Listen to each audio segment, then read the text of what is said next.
ఓం శ్రీ మహాగణాధిపతయే నమః. ఉమామహేశ్వరాభ్యాం నమః. మనం 2-3 రోజులుగా శివతత్వం గురించి మనం తెలుసుకుంటున్నాము, రోజుకు ఒక రకంగా.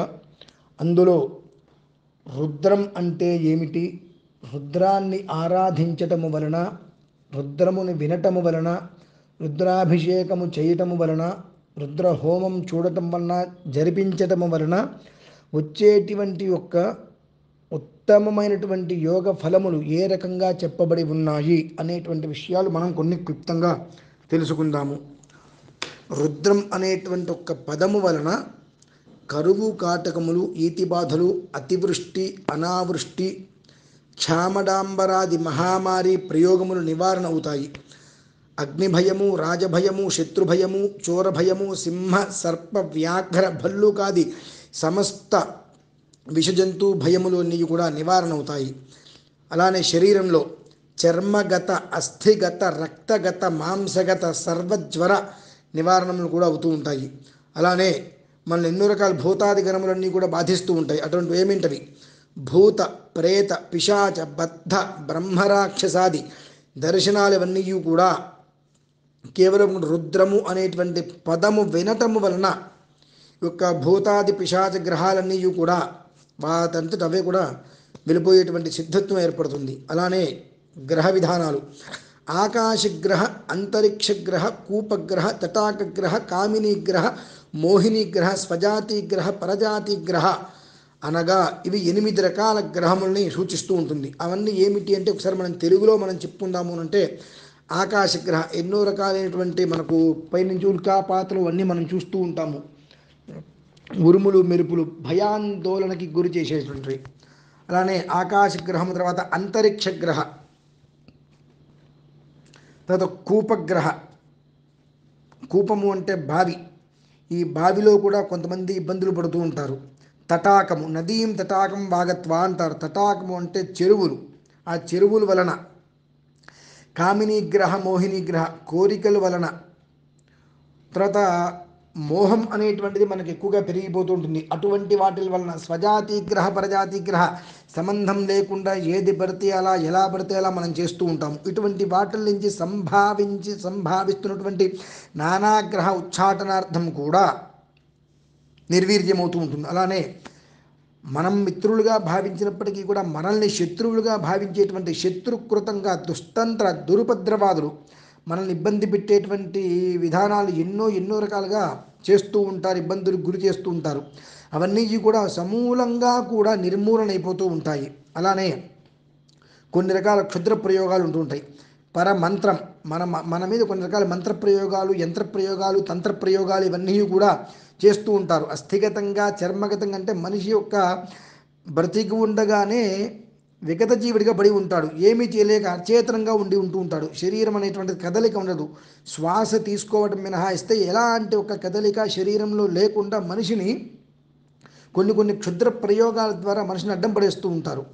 అటువంటి వాటి నుంచి పూర్తిగా కూడా ఈశ్వరుడి యొక్క శబ్దం రుద్రః అనేటువంటి శబ్దం వలన బయటపడిపోతారు. అలానే సర్వజ్వర నివారణం కూడా పూర్తవుతుంది. శరీరే వర్తిష్యమాన, ఈ శరీరమునందు వర్తమానమునందు వర్తిష్యమానముందు ఇప్పుడున్నటువంటి ఏవైతే దోషాలు, రోగాలు ఉన్నాయో అవన్నీ కూడా జీవిత కాలంలో వర్తమానం అనేటువంటిది నడుస్తుంది. వర్తిష్యమానం అంటే భవిష్యత్ అంటారు దాన్ని, వర్తిష్యమానంగా. అక్కడ కూడా ఇప్పుడు ఇటువంటివి రోగాలు రాకుండా ఉంటాయి. ఆ రోగాలు ఏమిటి?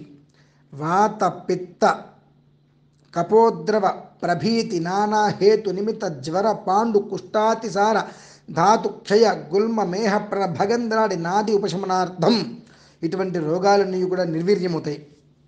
తద్వారా మనకు వచ్చేటువంటివి ఏమిటి అంటే ఉన్నత రాజోద్యోగ ప్రాప్తి ద్వారా అష్టైశ్వర్య ప్రాప్తి సిద్ధిస్తుంది.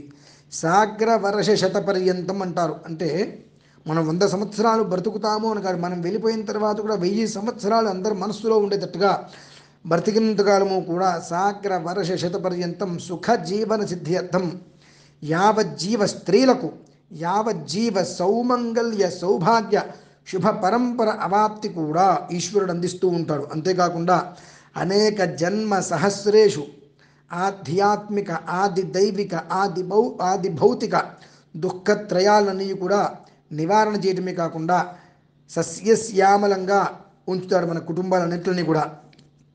చివరికి అంత్యకాలమునందు అనేక కాల వైశేషిక సుఖ సౌభాగ్య పుత్రపౌత్ర ధేనుకాంచన స్థిరలక్ష్మి కీర్తి మోక్షలాభ శత్రుపరాజయాలన్నీ కూడా పూర్తిగా చూచిన అనంతరము ఆ ఒక్క మనిషికి శాశ్వత శివపద ప్రాప్తి అర్థం కైలాసంలోనే అనేక కాలం మనం నివసించేటువంటి భాగ్యాన్ని ఈశ్వరుడు మనకు ప్రసాదిస్తాడు.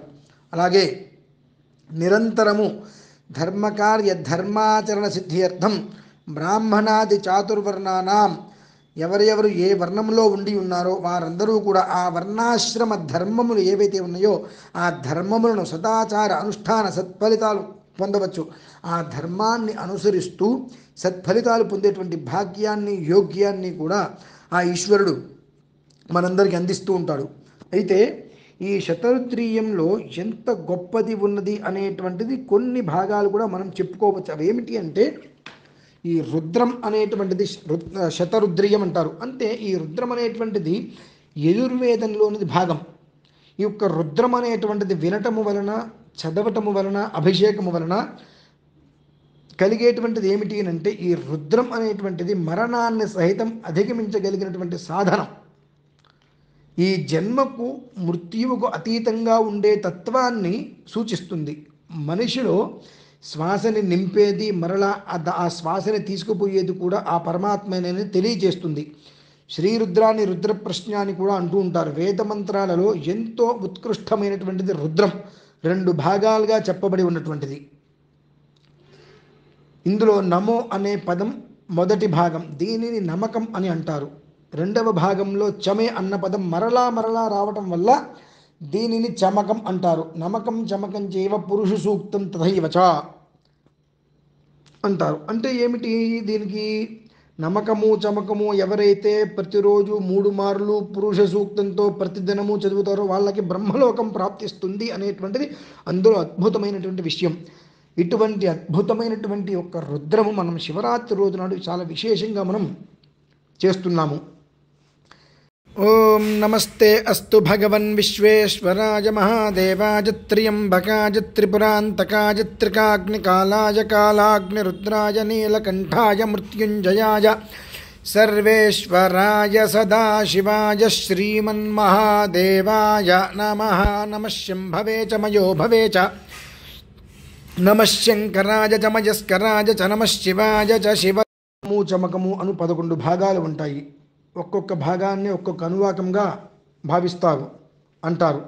మొదటి అనువాకంలో పరమశివుడిని తన రౌద్ర రూపాన్ని వదిలి తన అనుచరులందరికీ కూడా ఆయుధాలని త్యజింపచేయమని చెప్పి ప్రసన్నము చేసుకుంటూ ప్రార్థించేదే శాంతించమని, స్వామిని దయతల్చమని ప్రార్థించు భావమే ఉంటుంది. ఈ పంక్తులలో ఎన్నో నిగూఢమైనటువంటి రహస్యాలు దాగి ఉన్నాయి. ఈ ఒక రహస్యాలు ఎలా ఉంటాయి అంటే మనం నోటితో చెప్పుకుంటే అయిపోయేటువంటివి అయితే కావు. అంత విశేషమైనటువంటి రహస్యాలు ఇందులో చెప్పబడి ఉన్నాయి. అయితే ఇందులో మనం మన దగ్గర నుంచి పోగొట్టుకోవాల్సినవి కొన్ని ఉన్నాయి. ఆ పోగొట్టుకునేటువంటి లక్షణాలు ఏమిటయ్యా అంటే అందులో ఈశ్వరుడు ఏమని చెప్పాడు? ప్రధానంగా మానవ జీవితంలో మనం ఏం చేస్తూ ఉంటాము అని అంటే ప్రధానంగా శివతత్వ రహస్య ప్రోక్త కల్పసూత్రంలో ఏం చెప్పబడి ఉన్నది? ఈ కొండలు కోనలు చెట్లు పుట్టలు పశువులు పక్షులు వాగులు వంకలు నక్షత్రాలు నదీనదాదులు ఈ సృష్టి మొదలైనప్పుడు ఎలా అయితే ఉన్నాయో ఇప్పుడు కూడా అలానే నిర్మలంగా నిష్కల్మషంగా ఉన్నాయి.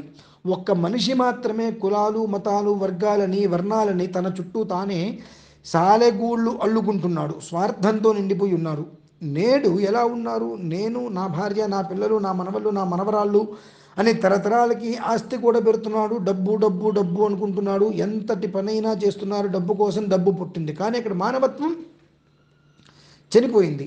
ఈ పాప కూపం నుంచి మనం బయటపడాలంటే ఏం చేయాలి? శివతత్వ రహస్య ప్రోక్త వైశిష్యం గురించి మనం కనీసం మాత్రం కొంచెమైనా తెలుసుకొని ఉండగలగాలి. అంటే ఏ విధానాన్ని అనుసరించాలి? అందులో ఈ రుద్రాధ్యాయంలో మనకి ఇందాక కూడా మనం చెప్పుకొని ఉన్నాము. ఈ యొక్క రుద్రం అనేటువంటిది విన్నప్పటికీ కూడా ఎంత ఆనందం కలుగుతుంది, ఎంత సౌఖ్యం కలుగుతుంది అనేటువంటిది.